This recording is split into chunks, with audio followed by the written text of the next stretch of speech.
Bienvenue sur Regard et Vérité, le balado qui donne la parole à des personnes inspirantes qui partagent leur courage, leur résilience et leur contribution au bien commun.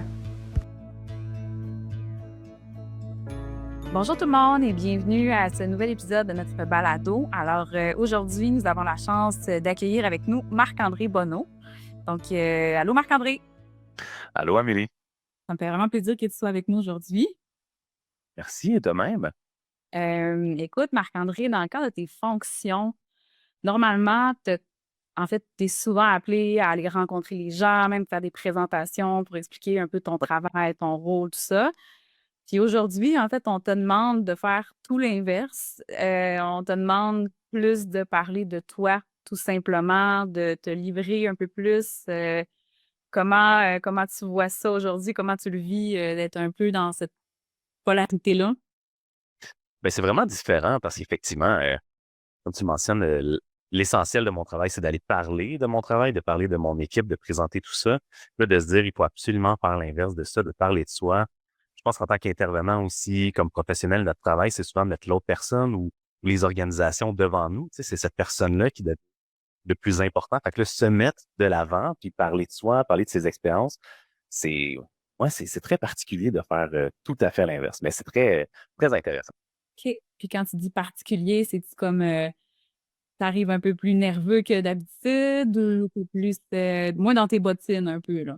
Ouais, exactement. Je pense que la nervosité, c'est un bon terme parce qu'on est même moins familier à se dévoiler, à parler de soi-même en intervention. Au contraire, tu sais, on peut s'utiliser soi-même comme un outil, tu sais, pour communiquer, pour échanger, mais c'est pas ça la priorité, je pense, quand on fait de l'intervention. Donc là, de faire ça, petite nervosité, là, de voir, OK, jusqu'où je vais, puis je vais me découvrir au fur de cette rencontre. Écoute, faut y aller au feeling. Écoute, ben, merci de faire cet exercice-là. Je suis très consciente que c'est pas c'est difficile, en fait, là, quand même, de se montrer un peu plus vulnérable. Et je vais commencer par une question toute simple. Je vais être vraiment gentille avec toi. La première question est comment vas-tu? Ça va très bien. Ça va très bien. Merci, merci. Ben, c'est l'été, hein. L'été est comme une période aussi particulière, je pense, dans notre travail en tant que tel, où il y a plein de gens qui sont en vacances, il y a un peu moins de travail en même temps, mais tout ça vient se rééquilibrer avec, on prend un peu plus de fonction des autres, on prend un peu plus de poids pour aider nos équipes. Euh, Puis en même temps, parfois on cherche le travail. C'est comme un équilibre qu'on trouve difficilement, je trouve, pendant cette période estivale-là. Donc, on est tout le temps un peu, justement, à la recherche de qu'est-ce qu'on doit faire. Donc, on navigue tout le temps de retrouver cet équilibre-là. Fait que c'est particulier. Pour moi, l'été est particulier, je trouve. Mais ça va très, très bien. C'est juste de se retrouver dans son métage. Comment je peux aider plus? Comment je peux soutenir? Qu'est-ce qu'on me demande d'autre qui va sortir de l'ordinaire, incluant participer ici à Et un genre. Exactement, exactement. OK, fait que tu dirais que ton vrai comment ça va, c'est vraiment un vrai de vrai, ça va bien, mais en même Ouais. temps, c'est un peu de retomber entre le plaisir des vacances, mais aussi je retourne travailler dans tout ce qui se passe, c'est comme de naviguer un peu à travers ça. Exactement, exactement. Puis, tu sais, veux pas, on va parler de travail quand même aujourd'hui, même si on va parler de toi aussi à travers ça. Tu nommes, tu sais, depuis les quelques minutes qu'on se parle, tu sais, justement, de te mettre plus à l'avant. Tu es quelqu'un qui veut beaucoup aider. Est-ce que je peux aider mon équipe et tout ça dans le travail que tu fais? Comment fais-tu pour justement te mettre en priorité ou du moins comme ne pas t'oublier à travers l'ensemble de tout ça? Comment je fais? Comment je fais au quotidien? C'est dur, hein? Ouais, c'est une grosse question, hein. C'est une question puis qui est importante. Puis je pense que chaque fois que je parle avec des amis, avec la famille, puis qu'on me demande comment est-ce qu'on navigue un peu dans notre travail, qui est d'accompagner des gens qui sont dans des situations vulnérables, c'est souvent, mais tu sais, toi, comment tu vas là-dedans? Comment tu navigues là-dedans? C'est quelque chose qui est difficile. Je pense que ça va puis ça vient. On n'est jamais dans un équilibre qui est constant. Il n'y a pas comme une manière de faire les choses pour se sentir à l'aise ou pour retrouver son équilibre. Il y a des phases qui sont beaucoup plus difficiles. Il y a des phases où est-ce qu'on est beaucoup plus stressé, plus anxieux, où on sait pas trop comment naviguer là-dedans. Des fois, on est plus déprimé. Tu sais, tout le monde vit ça. Puis je pense que de pouvoir se mettre, prendre soin de soi dans des périodes qui sont tant changeantes, où notre travail est aussi d'accueillir des gens qui vivent tellement de bouleversements, ça vient nous bouleverser soi-même. Tu sais. Puis je pense que c'est comment je fais pour prendre soin de moi, ça évolue dans le temps. Tu sais, des fois, je vais avoir une passion, je vais m'investir vraiment beaucoup dans de la musique. D'autres moments, je vais m'entraîner beaucoup. D'autres fois, je vais arrêter complètement, puis je vais juste être paresseux, je vais juste avoir envie d'écouter la télé. On dirait que ma manière de prendre soin de moi va varier selon ce que je vis. Si je suis très anxieux, je vais être beaucoup plus comment je vais prendre soin de moi, ça va vraiment être je vais quasiment me déconnecter, on dirait, de mon entourage, de mes amis, puis je vais me recentrer sur moi. Je vais vouloir juste écouter des vidéos YouTube, écouter des films, écouter des séries. Puis quand, au contraire, c'est des périodes où est-ce que je suis un petit peu plus déprimé, ben là, je vais plus m'entraîner, je vais plus, on dirait, essayer de trouver des moyens pour me réénergiser exactement, pour un peu rebalancer comment je me sens. Fait que j'ai pas comme une réponse toute faite, puis je pense pas qu'il y en a. Je pense que ça dépend de qui on est. Je pense que ça dépend de nos passions aussi, de qu'est-ce qu'on aime faire. Ça dépend des états dans lesquels on est.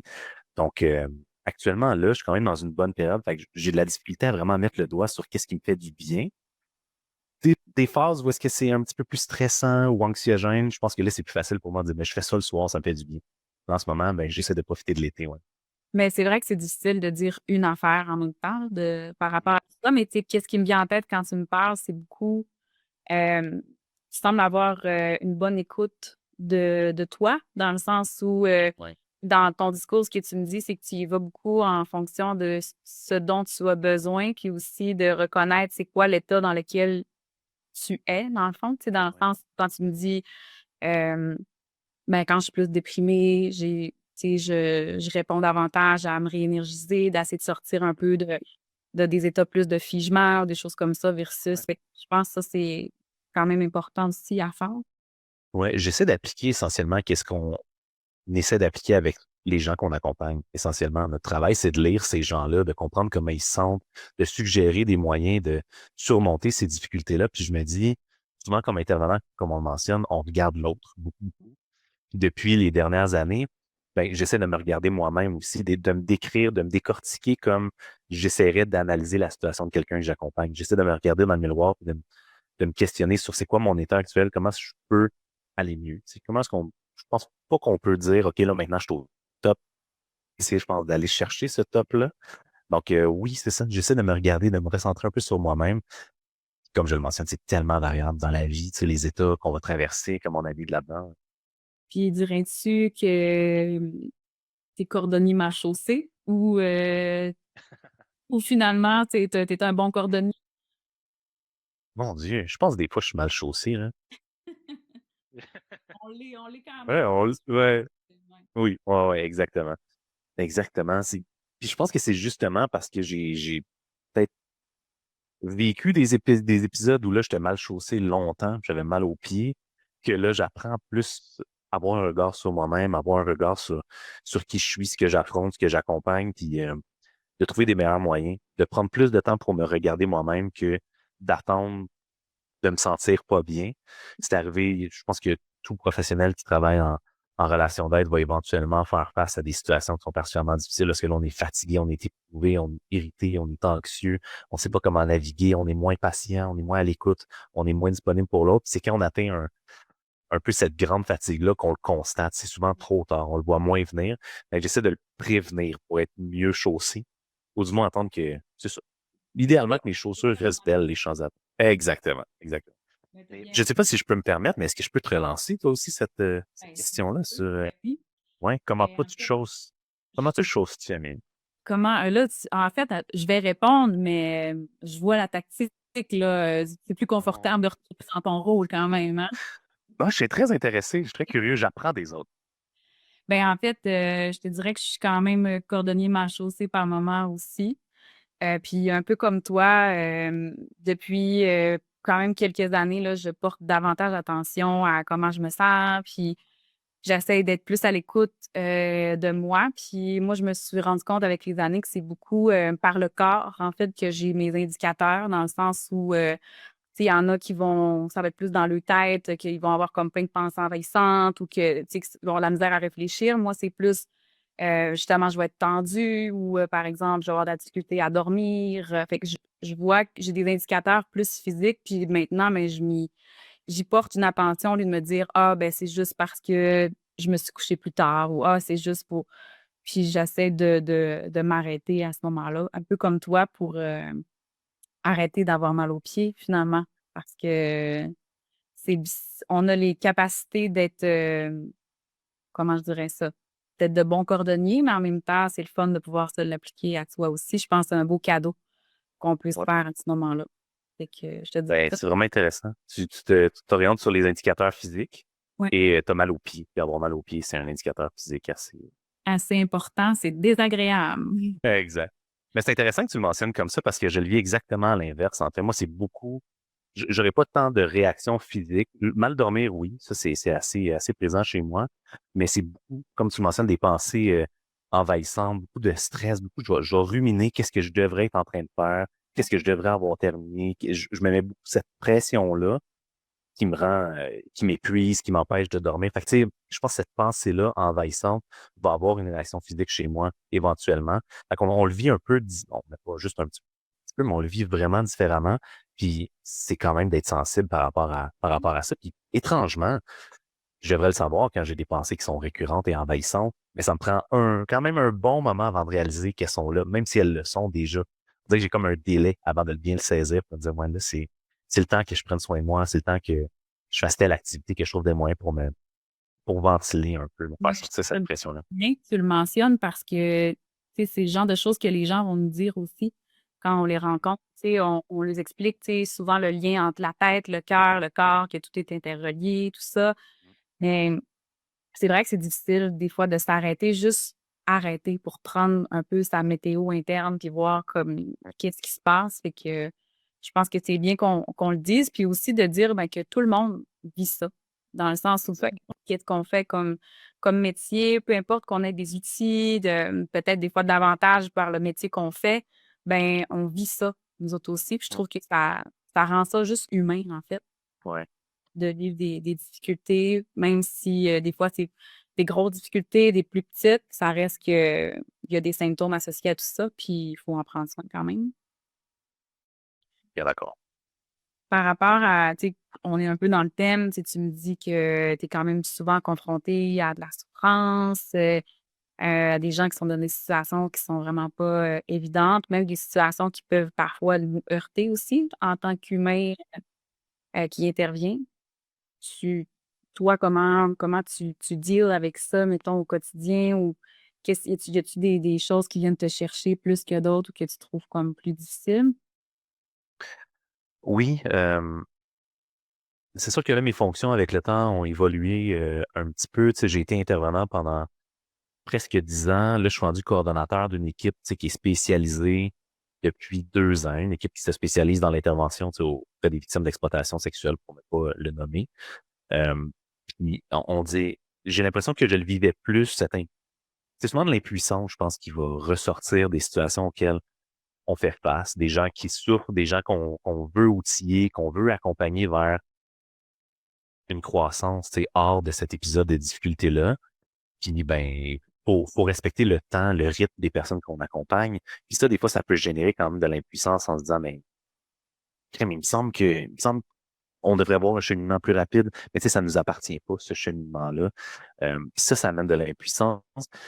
Donc, que j'ai plus actuellement, c'est étrange dans ma posture parce que j'interviens indirectement auprès des personnes victimes, dans le sens que je vais outiller, je vais conseiller, je vais soutenir des intervenants, des intervenantes de mon équipe qui, elles, vont essentiellement intervenir auprès des personnes victimes. Donc, indirectement, j'ai comme une barrière supplémentaire pour accompagner cette personne-là. C'est pas mon rôle de faire le soutien concret auprès de cette personne-là, mais parfois, on réalise qu'il y a comme cette limite-là de l'intervention, des choses peut-être qu'on ferait différemment, mais il y a une partie aussi de nous qui est de laisser le professionnel travailler aussi, puis c'est parfait comme ça, puis il le faut. Puis on va aussi souvent, au niveau de la coordination, des barrières qui sont différentes, des barrières qui sont plus structurelles, d'accès à certains services qui n'existent pas ou des services qui sont très, très limités au niveau du soutien. Euh, donc, on voit moins le fait que, ben, regarde, je vais prendre la personne puis je vais essayer de la référer vers telle ressource ou je vais travailler ça de telle manière avec elle. Là, c'est bon. Comment je peux bien conseiller quelqu'un qui me parle de son dossier à bien intervenir auprès de cette personne-là? Puis comment je peux solliciter d'autres ressources qui n'existent pas ou comment je peux naviguer autour de ces accompagnes, cette personne-là? J'ai l'impression que ça a figé. Oui, c'est figé un petit peu. Je t'entends encore, mais le scénario là, qu'on te voit en mode surprise, là, c'est bel et bien, ça a été présent.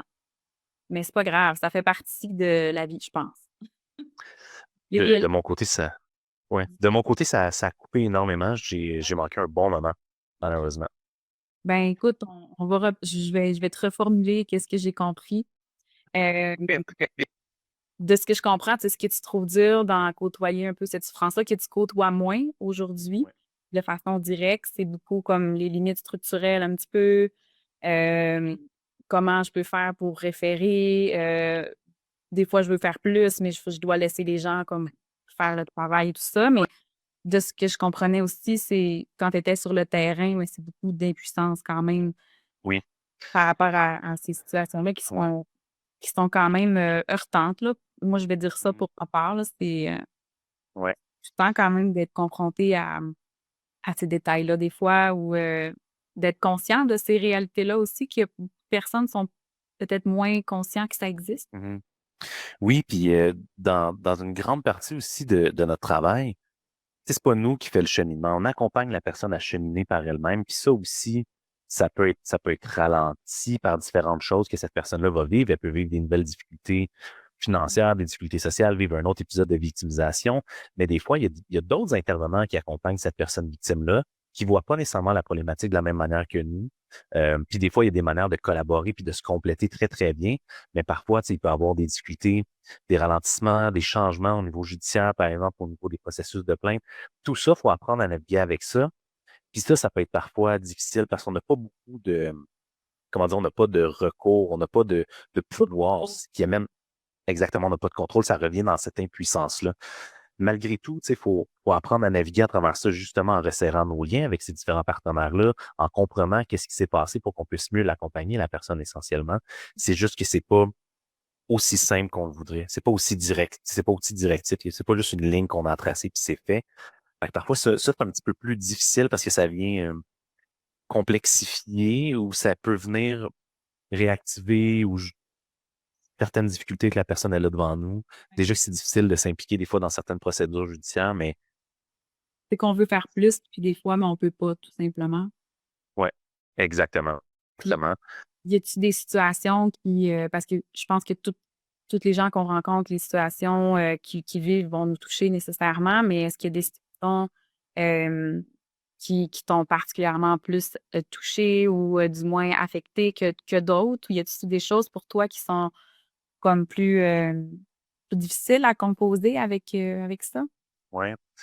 Euh, je pense que c'est pas nécessairement dans mes fonctions actuelles en matière d'exploitation sexuelle, mais auparavant, tu sais, j'ai travaillé en maison d'hébergement pour femmes et enfants victimes de violences conjugales, violences familiales, mais aussi des familles qui quittaient, par exemple, leur pays d'origine pour fuir des violences politiques qu'il peut y avoir dans leur pays, qui quittent littéralement tout ce qu'ils ont, tu sais. Littéralement, ils quittent leur maison, ils quittent leur famille, ils quittent leurs amis, ils quittent leur emploi, ils quittent qu'est-ce qu'ils avaient, qu'est-ce que ces familles-là avaient dans leur pays pour venir se réfugier ailleurs, tu sais.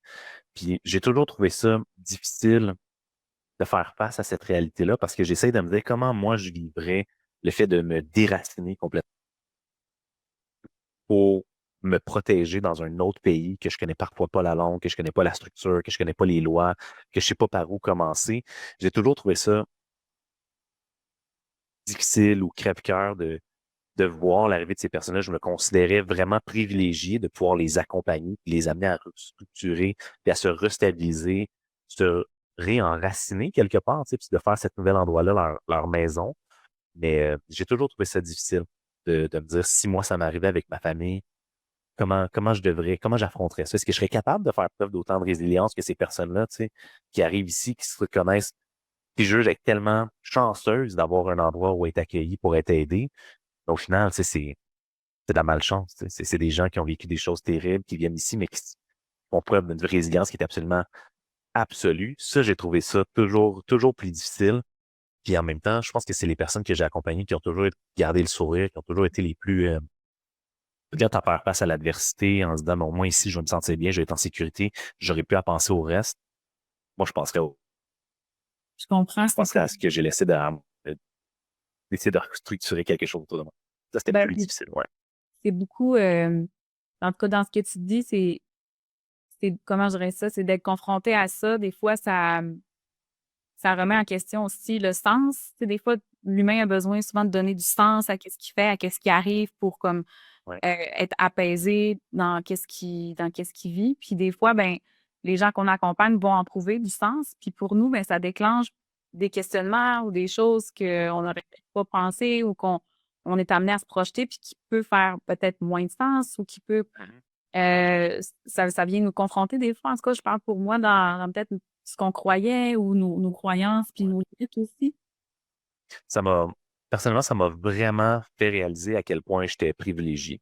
Mm. Tu sais, ben, je suis un homme qui vit dans un pays où on est bien, je suis un homme blanc qui est vraiment chanceux dans sa vie. Tu sais, j'ai pu faire des études universitaires, j'ai pu aller à l'école, j'ai pu avoir un bon travail.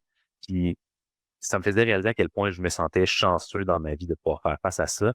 Puis à quel point ça me brisait le cœur de me dire, mon Dieu, ces gens-là arrivent parce qu'ils vivent des violences, ils vivent dans la guerre, ils doivent quitter, tu sais, des génocides potentiels dans d'autres endroits du pays, dans d'autres endroits du monde, en fait, pour venir se réfugier ici. Puis je pense que c'est exactement ça. Ça venait me confronter à ce que la vie peut être potentiellement, tu sais, puis un peu ébranler le sentiment de ce qui est la normalité pour moi. Puis j'ai trouvé ça vraiment, vraiment formateur, puis ça m'a vraiment permis de grandir comme personne, de me dire que je suis vraiment chanceux. Je suis chanceux de pouvoir faire ce travail-là, je suis chanceux de pouvoir rêver, je suis chanceux d'avoir cette vie-là que j'ai aujourd'hui. Fait que ça m'a permis de retrouver du sens à travers ce qui venait être ébranlé. C'était aussi en début de carrière, hein, c'était les premières fois que je voyais ce genre de situation-là aussi. Fait que ça m'a forgé comme personne. Ça m'aide à être plus délicat, sensible, pour plus écouter les personnes parce que on dirait que ça m'a ébranlé un peu toutes les sphères que je Remis en pensais prises question, pour puis acquis. Ouais, ouais. ouais. Puis c'est drôle que tu parles de ça parce que ça m'amène à te parler. La prochaine question, c'était un peu dans le même sens. On a parlé un peu de qu'est-ce que tu trouves difficile, qu'est-ce qui peut être confrontant pour toi, mais en même temps, d'accompagner des gens, ben, ça peut aussi nous aider à travers ça, nous personnellement. Mais en tout cas, moi, je parle pour moi. Y a-t-il des gens ou des personnes que tu as accompagnées qui ont pu faire une différence pour toi aussi, au même titre que tu l'as été pour eux? Ou y a-t-il des exemples qui te viennent en tête sans nécessairement nommer quoi que ce soit, mais plus quand je te parle de ça, y a-t-il quelque chose qui te vient en tête ou On dirait que j'ai plein de flashs de plein de familles, de plein d'enfants, de plein de personnes que j'ai accompagnées. Euh, j'ai de la difficulté à cibler une personne ouais, parce qu'ils sont souvent il y a peut-être en quelque disant il y a chose, beaucoup de monde. Ouais. mais mettons un sentiment ou quelque chose que dans tes flashs que tu te dis ouais, ça m'avait quand même euh, Ouais, ben, j'en ai un précis, mais il date de tellement loin. C'est quand je faisais mes stages au CAVAC, quand j'étais à l'université encore, je pense en 2012. Je faisais mes stages au CAVAC, j'étais même pas encore intervenant, je faisais même pas encore partie, j'étais pas un professionnel, j'étais juste quelqu'un qui apprenait. Puis j'ai, je pense que c'était la première fois de ma vie que j'ai réellement eu l'impression de faire une différence dans la vie de quelqu'un d'autre. C'était une dame qui était victime de violence conjugale, qui avait réussi avec l'accompagnement. Puis, tu sais, c'était elle qui a réussi à faire ces démarches-là, mais d'aller porter plainte, de faire son processus judiciaire, de se libérer un peu du contrôle de son ex-conjoint. Puis, je me sentais tellement fragile ou comme un peu imposteur d'accompagner une femme victime de violence conjugale, moi-même étant un symbole peut-être de cette violence-là à l'égard des femmes. Là, tu sais, il y a beaucoup puis je pense que c'est quelque chose qui m'a vraiment donné confiance au fait que je pourrais peut-être changer quelque chose dans cette matière-là. Puis j'ai beaucoup travaillé en violence conjugale dans le passé. Puis on dirait que pendant un petit bout, je me sentais un peu imposteur moi-même d'être cet homme-là, tu sais, qui pouvait représenter une forme de violence pour plusieurs femmes que j'ai accompagnées dans ma vie. On dirait que ça m'a donné confiance au fait qu'il faut simplement être sensible, il faut donner cette écoute-là, il faut donner la possibilité à la personne de parler, de l'écouter, de l'accompagner selon qu'est-ce qu'elle veut. Puis on peut devenir essentiellement un modèle masculin positif comme homme, tu sais, qui intervient dans ce contexte-là. Puis par la suite, j'ai pris un peu cette expérience-là pour travailler en violence sexuelle avec des enfants qui ont été victimes de violence sexuelle, puis maintenant de l'exploitation sexuelle avec des femmes, des jeunes adultes qui travaillent, tu sais, qui ont été portés à vendre des services sexuels. Dans toute cette trajectoire-là, malheureusement, la majorité des agresseurs étaient des hommes, tu sais. Donc, j'ai travaillé un peu cette notion-là de comment je suis auprès de ces personnes-là, puis tout ça a commencé, puis je suis capable de le pointer à cette relation d'aide-là que j'ai eue avec cette dame-là quand j'étais stagiaire il y a 12 ans. au CAVAC. Puis j'ai vraiment l'impression de faire une petite différence dans ce modèle-là, dans cette relation-là particulière. Ouais. Puis comment tu te... Ben, en fait, ça amène des questionnements. Je trouve ça intéressant. Tu me parles justement que, bon, d'intervenir dans une problématique où tu te sentais un peu imposteur. Puis tu me parlais de ça. Qu'est-ce que, tu sais, d'être confronté des fois à ces situations-là où tu te dis, OK, comment ça se fait? Je comprends pas. À quel point, pourquoi? Comment je peux aider alors que moi, je peux être un peu un, un, un facteur de reviviscence, mettons, Ouais. de par mon gendre. Ouais. Euh, comment tu vis avec ça? Y a-t-il des choses qui te confrontent là-dedans? Je pense que c'était beaucoup plus confrontant au début parce que, comme je le mentionne, là, c'est comme 12 ans plus tard, j'arrive dans une position où je suis à l'aise de travailler avec des gens qui ont essentiellement, là, je généralise beaucoup là, parce que ce n'est pas que des agresseurs hommes là, dans ces dossiers-là, mais que la majorité des personnes que j'ai accompagnées ont été victimes aux mains des hommes, essentiellement, que ce soit en matière de violence conjugale, violence sexuelle ou ça touchait tant la violence sexuelle que la violence conjugale. Euh, Aujourd'hui, je suis beaucoup plus à l'aise avec ça, mais au début, c'était vraiment plus difficile de se positionner comme pouvant justement, être un aidant pour quelqu'un qui, par exemple, a été dans une relation de violence conjugale pendant 14, 15, 20 ans, puis que moi, je suis un jeune monsieur qui arrive en se disant, tu sais, je vais t'aider. Mm. Puis, sans, comment dire, sans prendre position comme moi, je vais être un sauveur, mais vraiment comme je suis un professionnel qui peut t'accompagner d'une telle manière. Puis oui, tu sais, je fais partie de la gente masculine, puis je le sais que tu le sais, puis je le sais qu'est-ce que ça peut avoir comme impact sur cette personne-là. Je trouve que ça a été plus difficile au début d'être à l'aise avec ça. Puis c'est pas quelque chose qu'on voit vraiment beaucoup là, des hommes qui travaillent en matière de violence conjugale, de plus en plus. Puis je suis content de voir ça, mais initialement, quand j'ai commencé il y a 12 ans, c'était pas quelque chose qu'on voyait tant. Il n'y avait pas d'hommes intervenant en maison d'hébergement, ou très peu. Il y en a peut-être eu dans le passé, mais il n'y en a pas beaucoup. Puis j'ai vraiment l'impression que ça a pu amener reconstruire peut-être des peaux brisées pour certaines des personnes que j'ai accompagnées. Puis c'était aussi des femmes et des enfants. Donc, des enfants aussi qui fait voir que ben il y a un monsieur là qui est positif, qui joue avec nous, qui fait des activités à l'extérieur, qui cuisine avec nous, qui peut aussi nous écouter, nous comprendre, ouvrir sur un volet émotionnel. Puis ça, c'est quelque chose qu'on voit. Tu sais, il y a des professionnels hommes qui sont présents, mais c'est pas quelque chose que j'avais eu la chance d'expérimenter puis que j'ai eu la chance de vivre. Puis on dirait que je suis vraiment devenu à l'aise avec ça. Ça a pris un temps, par contre, avant que je sois à l'aise de travailler en violence sexuelle parce que malheureusement, pratiquement toutes les personnes que j'ai accompagnées dans mon parcours ont été victimes de violences sexuelles aux mains des hommes aussi. Puis ça, on dirait que ça venait toucher un volet de l'intimité, un volet qui est tellement sensible, qui est tellement délicat, qui a beaucoup de tabous essentiellement qui touche à ça. Fait éventuellement, j'ai été capable de travailler dans ce milieu-là, puis j'ai vraiment trouvé qu'il y avait quelque chose qui pouvait être réparateur. Pas moi qui répare ça, mais si cette personne-là peut faire confiance à un homme, puis se sentir en sécurité, c'est un volet de réparation que cette personne-là peut avoir juste parce que ben j'ai pu travailler avec elle. Exact. Mais tu sais, je m'attribue rien de cette reconstruction-là.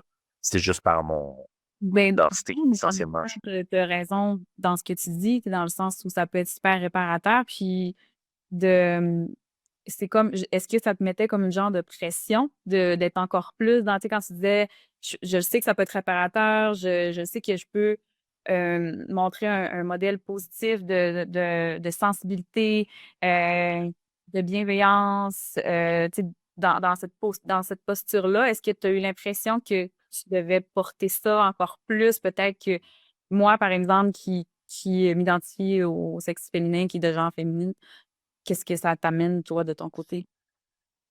Est-ce que je portais plus ça? Je pense que je le portais davantage, mais aux yeux de mes collègues et des organismes partenaires. Euh, tu sais, ça m'est arrivé à quelques reprises de me faire dire, mais tu sais, t'es un homme, cette personne-là ne voudra pas te parler, c'est impossible, ou ah, tu seras pas capable d'intervenir auprès d'elle, t'es un homme, tu sais. Puis c'est correct de le mentionner parce que je pense qu'il faut être délicat, faut être pas sensible à ça. Cependant, ça m'est pas arrivé dans mon expérience professionnelle, puis ça, si j'avais continué à faire de l'intervention, peut-être que ça serait arrivé, mais ça m'est heureusement pas arrivé de me faire dire non, je veux pas te parler, tu es un homme. Mais par contre, la première question que je posais à toutes les personnes que je contactais, c'était de leur demander, tu sais, est-ce que vous êtes à l'aise avec le fait que je suis un homme? Est-ce que vous préfériez avoir une intervenante, euh, ben, travailler avec une autre personne, tout simplement? Je le posais systématiquement, cette question-là, puis on dirait que de juste venir, j'aime pas cette image-là, mais crever l'abcès, de venir nommer comme, je le sais qu'est-ce que je suis, je le sais que ça peut amener un malaise.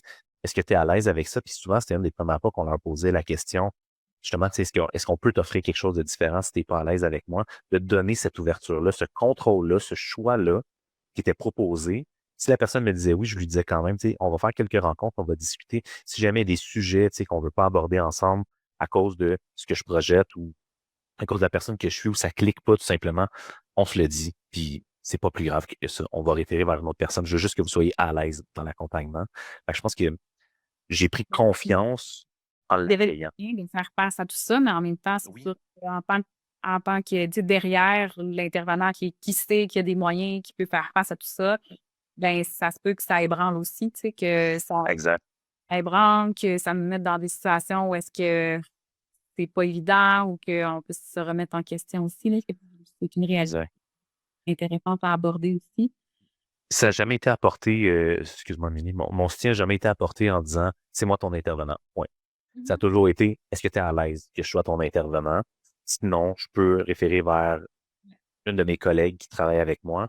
Puis je pense que ça a toujours venu tempérer ou diminuer peut-être la crainte qu'il aurait pu avoir juste parce qu'on pose la question, qu'on l'adresse, qu'on le demande. Puis malheureusement, en exploitation sexuelle, mais il y a eu beaucoup de personnes que j'ai accompagnées, victimes au mains des hommes, qui ont été forcés à vendre des services sexuels à des hommes aussi. Donc, je voulais pas non plus moi-même projeter cette image-là que je suis un autre homme qui passe dans sa vie. Fait que juste cette délicatesse-là, le demander, l'accueillir, le proposer, ça a toujours été bien reçu, juste parce qu'il y avait cette reconnaissance-là de ce que ça pouvait projeter, le fait que je suis un homme qui intervient dans ce contexte-là. Fait que ça s'est bien fait, ouais. Oui, je comprends ça. C'est en fait, tu as cette sensibilité-là, clairement. Fait que je pense que ça l'a aidé à ce que tout ça se place aussi, là. Mais, tu sais, quand tu me parles de tout ça, tu sais, les défis que ça t'amène dans ton métier aussi, tu veux pas de travailler dans ce domaine-là, ça amène certaines, difficultés au niveau personnel parfois aussi, vu qu'on est confronté à des choses. C'est-tu quelque chose que tu as toujours voulu faire? C'est-tu mettons, qu'est-ce qui a fait en sorte que tu t'es dit quand tu penses à ce métier-là, t'as-tu fait comme: «Ouais, je le fais, ou je le sais pas»? C'est quoi qui t'a amené vers ça, mettons? Une grande question. Est-ce que j'ai toujours voulu être intervenant? Non. Non, pas du tout. Droit. Pas J'aime du ça. tout, du tout, du tout. Non, moi, tu sais, j'ai toujours fait de la musique, puis j'ai toujours voulu être musicien, puis je voulais aller étudier à l'université en musique, puis tout ça. Puis finalement, j'ai compris que c'était peut-être pas la voie qui allait m'assurer une certaine sécurité dans la vie. Puis je suis comme, ah, je vais aller en criminaux. Puis là, je suis allé en criminaux, j'ai essayé ça. J'ai trouvé ça super intéressant d'apprendre beaucoup ça, la socialisation, la psychologie, la socio, le droit. Puis là, j'ai comme commencé à en manger puis à trouver ça très intéressant. Mais quand je suis arrivé en criminaux, je me disais, ah, je vais l'essayer parce que le true crime, c'est nice, c'est vraiment intéressant. Puis la première chose que j'ai réalisée, c'est, je pense pas que j'aurais de l'empathie à accompagner des personnes sont incarcérés, tu sais. Puis aujourd'hui, mais ça m'a pris quand même plusieurs années avant de me dire si ces personnes-là ont vécu cette trajectoire-là, puis ont ce parcours-là, eux-mêmes ont vécu une panoplie de difficultés, tu sais, qui les amènent à être là. Puis on dirait qu'aujourd'hui, je serais prêt à travailler avec cette clientèle-là. Mais à la base, je trouvais juste ça nice, le true crime. Il faut réaliser qu'il y avait une curiosité, en fait, par rapport à ça. Puis j'ai fini par prendre cette trajectoire-là, puis j'adore. Ça a cliqué, mais je peux pas l'expliquer. On dirait que c'est un parcours. C'est comme j'ai Tu suivi on parle de une rivière lycée sinueuse. à criminaux, on dirait que le gap, mais en même temps, ça fait du sens pour toi puis ça te permet d'être bien dans Ouais. ce que tu fais aujourd'hui, donc tant mieux. Exact.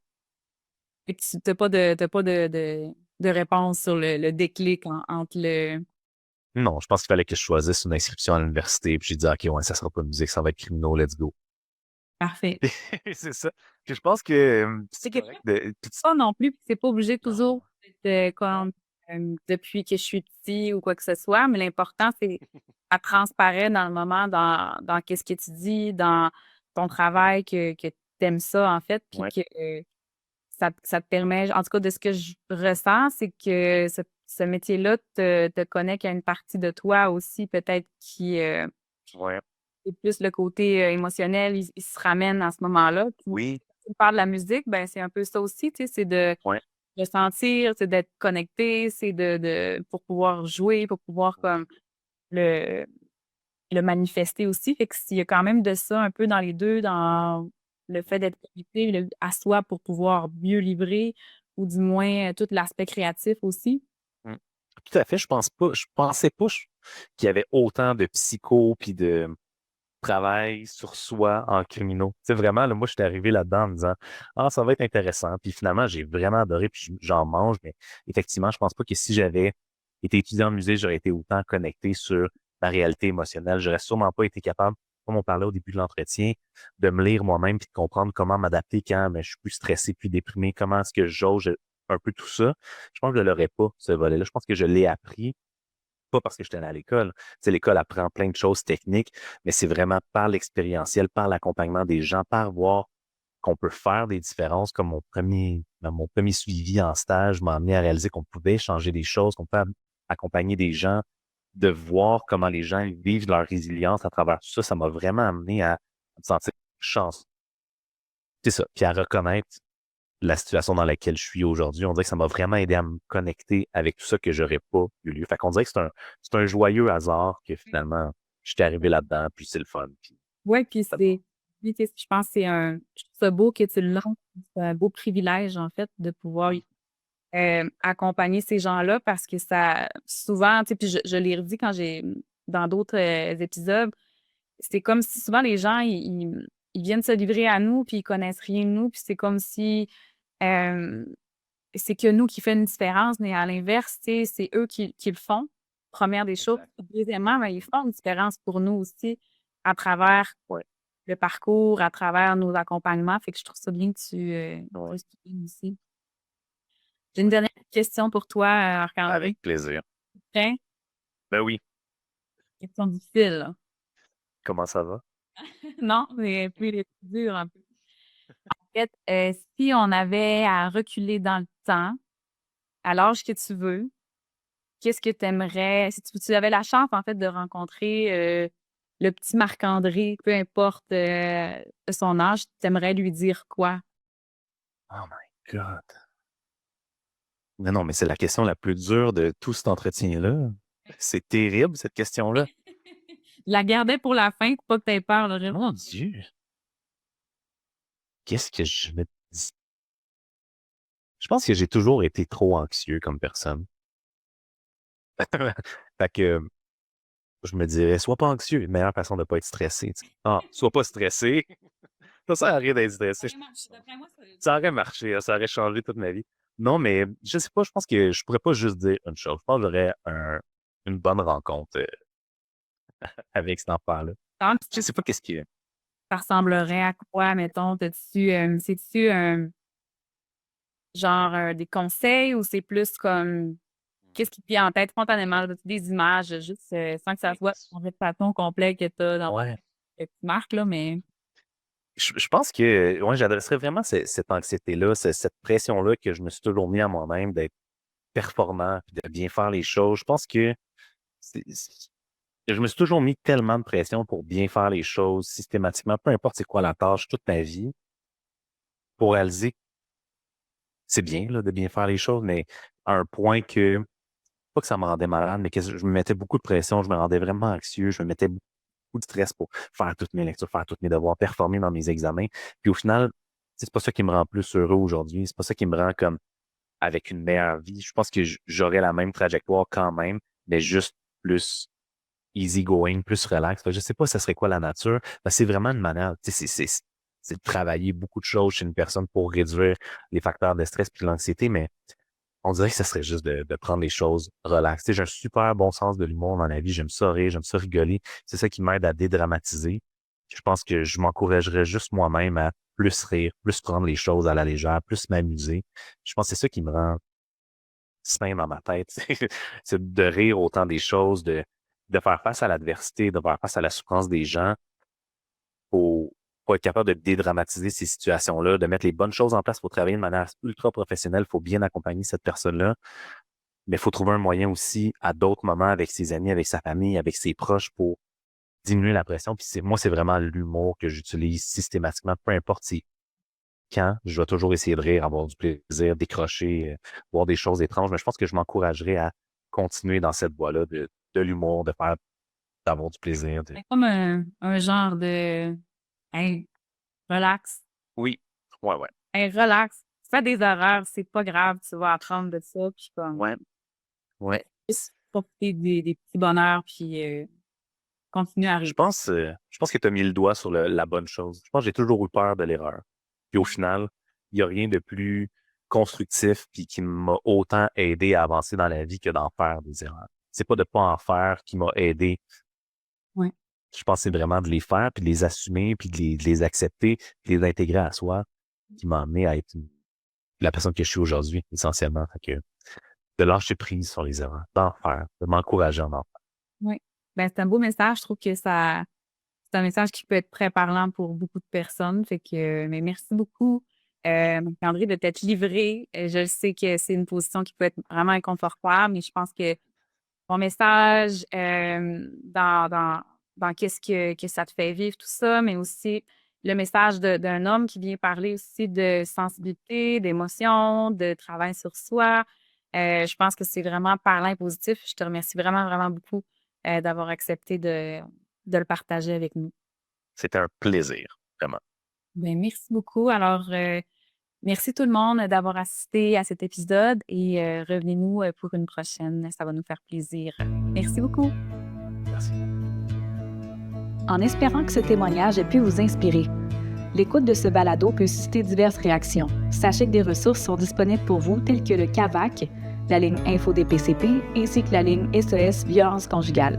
N'hésitez pas à consulter nos autres épisodes disponibles sur nos différentes plateformes.